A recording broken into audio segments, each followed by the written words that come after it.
We've got some amazing stories coming up. If you like glitch stories and creepy tales, hit that subscribe button because that's what we do. Thank you for listening. First glitch. Some of my friends decided to have a little evening get-together. We met up at the community center downtown. They had booked one of the areas for the evening. And when we arrived, it was about 7 p.m. and already dark outside. We settled in, began to share stories and jokes. I had brought cupcakes for everyone, and we were having a good time. But a few minutes into it, there was a knock on the door. We opened it to find an old man standing there, gray hair and friendly smile, dressed in a blue caretaker's uniform. He said he was here to replace a bulb in the room's light fixture. We were puzzled because the room was clearly well lit already, but he insisted that maybe there were supposed to be 2 bulbs, and one was missing, and that the office told him to come right now because, well, it was dark outside. We shrugged, thinking he must know what he's doing, and let him proceed. He switched off the light, plunging the room into darkness, except for the beam from a small flashlight he pulled out of his pocket. He aimed it upwards and began to unscrew the fixture, and we all stood there in the dark watching him work, and half expecting for him to notice that everything was fine and leave. Finally, he took down the fixture, and to our astonishment, there was no bulb inside. The confusion turned into disbelief. How was the room lit before? How did the light work? The caretaker himself looked momentarily puzzled, but continued his work silently, screwing in the new bulb. The room was once again bathed in light, but this time there was an actual bulb in the fixture. We talked about it for the remainder of our time there. We were preoccupied. What had just happened felt like a magic trick or a supernatural event. That room, that bulb, that inexplicable brightness. One of my friends think the caretaker played a prank on us, but I don't think so. He did look genuinely surprised when he found no bulb in the fixture. Can you tell me if you think it was a prank, or if anyone else has witnessed something similar before? Next glitch. Me and Joan, we've been friends forever, and we decided to do a road trip to her parents' place across state lines to pick up this old cupboard her mom didn't want anymore. And Joan really loved that old thing for some reason. The cupboard, not the mom. Anyway, we'd been driving for hours, Joan playing DJ and me doing the driving, us chatting and laughing, trying to make the long drive feel less long. There was this rest stop coming up, and we both agreed. Time for a break. We pull into this place. It's just like all rest stops you've ever seen. She says she has to use the bathroom. I say cool. I'll get us some snacks, and so she heads off to the bathroom, and I go into the store. I'm just picking up some chips. You know, the usual stuff, and then I get to the counter to pay, and there's this security screen showing several camera angles from around the store and the parking lot, and that's when I see her. Joan. She's right behind me on the screen, like she's waiting for me to finish paying, but then I turn around and there's no one there. I'm really weirded out, so I look back at the screen, but now there's nothing, just the empty space behind me. So I just pay quick and run out of there, trying to find Joan, and when I do, I tell her what happened to me, and she tells me that while she was in the bathroom, she heard me knocking on the door, telling her to hurry up. But the thing is, I never did that. I was in the store the whole time, and now both of us are really freaked out, and we get out of there. So, this has to qualify as a doppelganger story, right? I love reading these stories. If you like the episode, hit that like button. Thank you for listening. You're awesome. Next glitch.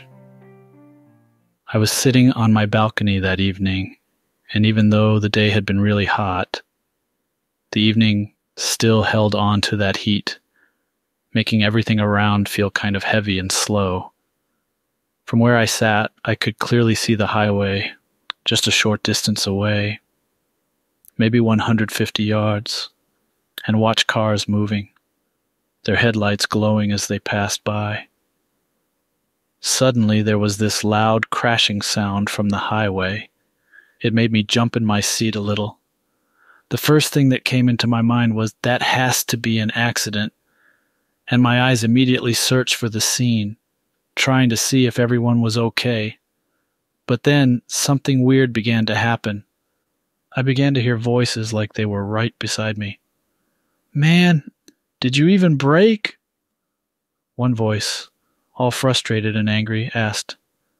Another, this one sounding younger, responded, "I did, I swear, but it just happened so fast." There was another voice, maybe a woman's, sounding all worried and scared. "Are you both okay? Who's injured?" I was shocked, and I looked around, almost expecting to see the people from the accident standing right next to me. But there was no one, just the balcony, the highway in the distance, and these voices that seemed to be coming from nowhere. It was so confusing. The cars were clearly on the highway, but the voices, they were right here. "Look at what you've done to my car," one exclaimed. "I didn't see it coming. I'm so sorry," another said, sounding almost in tears. "Someone, call an ambulance, please," a voice pleaded. I didn't know what to do, how to react. Should I call someone? Should I shout back? Every instinct in me told me something wasn't right. But before I could even think straight, the voices started fading away. I called 911 to report the accident, and they told me someone present at the scene had already called. So I just sat back down and watched from afar, waiting for the ambulance to arrive. Every night since, I find myself drawn to that balcony, watching the cars pass by on the highway, and wondering if I'd ever hear voices like that again. Next glitch. So it was me and my mom. I was visiting her like every day, and we were doing our morning walk on the edge of the forest, where the pavement meets the wilderness, because my mom's knees aren't what they used to be. She can't really navigate those forest trails anymore. The morning was as usual, quiet, the birds chirping, and barely any car. As we were walking, something caught our eyes, just a few feet away from the edge of the road, deeper into the forest. This strange object, it was big, maybe the size of a fridge, and it had these rotating lights all over it, like a Christmas tree or the gaming PC my son has in his room, with all these colors rotating and blending with each other. For a moment we stopped, both of us trying to figure out what it was. Maybe it's an electrical box, we thought, some new thing the city had installed, but we had never seen anything like it before, so we just stared for a bit, but then we kept going because what else could we do? We had our walk to finish and the morning was still young. By the time we looped around, heading back towards the old folks' home where my mom lives now, we both expected to see that box again, but it wasn't there, and we weren't entirely sure where it had been, but it was gone, and we were sure of that. As we got closer to the old folks' home, a policeman greeted us, and he was really happy to see us, relieved almost, like we had been gone for a really long time. When he said people were starting to get worried, and we'd been gone the whole morning, we didn't believe him. From our perspective, it had been maybe 45 minutes. Just our usual walk, nothing more and nothing less. But yes, he was indeed right. My watch and the sun in the sky were pretty clear about that. It'd be more than 3 hours, and we had no idea how that could be. I was trying to comfort my mother because I was feeling pretty freaked out. I didn't want her to get upset, but, as is more often the case than not, she was the one comforting me, telling me it was okay. that we were safe, and that we should just go inside and have some tea. If anyone knows what the big box we saw was, please let me know, because, of course, I think it has something to do with it. We told the police about it, and they sent a couple of officers to check it out, but they didn't find anything. So I'm not even sure they believe us.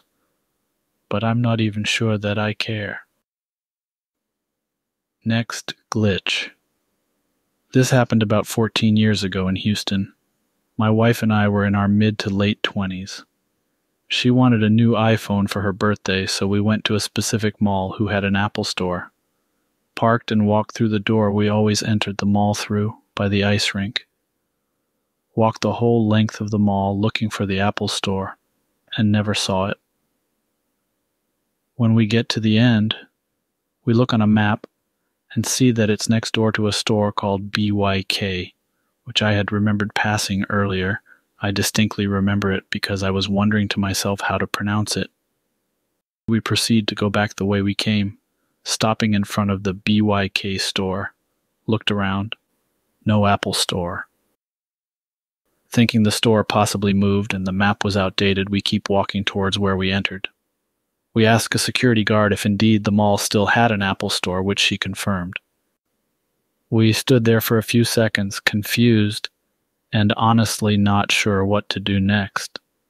I'm not sure how to describe this, but the store literally appeared right in front of us. So the storefront is made entirely of glass, left to right and top to bottom. Hanging in the window as a display is a large iPhone or iPod, can't remember which. This thing is big, probably 3 feet tall. It's impossible not to recognize this as an Apple store, between the large display and the fact that you can see the entire store from outside. It was like I blinked my eyes and the store was there. If it wasn't for the windows, I could have reached out and touched the hanging iPhone display.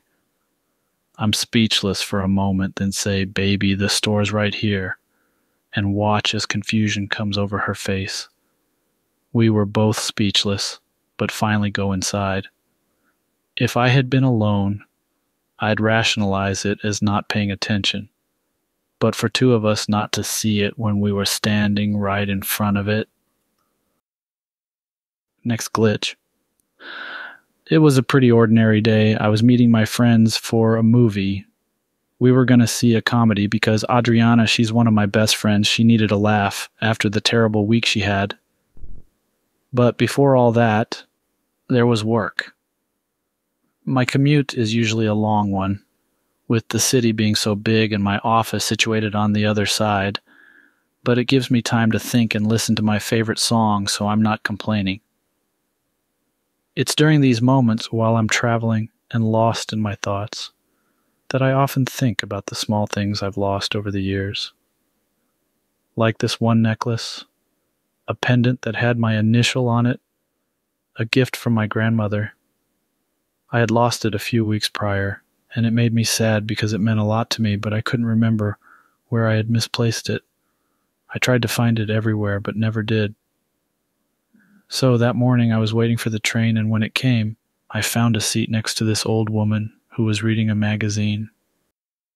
She looked peaceful, not paying much attention to anything else, and I kind of envied that. A couple of stops later, I had to change trains, and I got off at this station.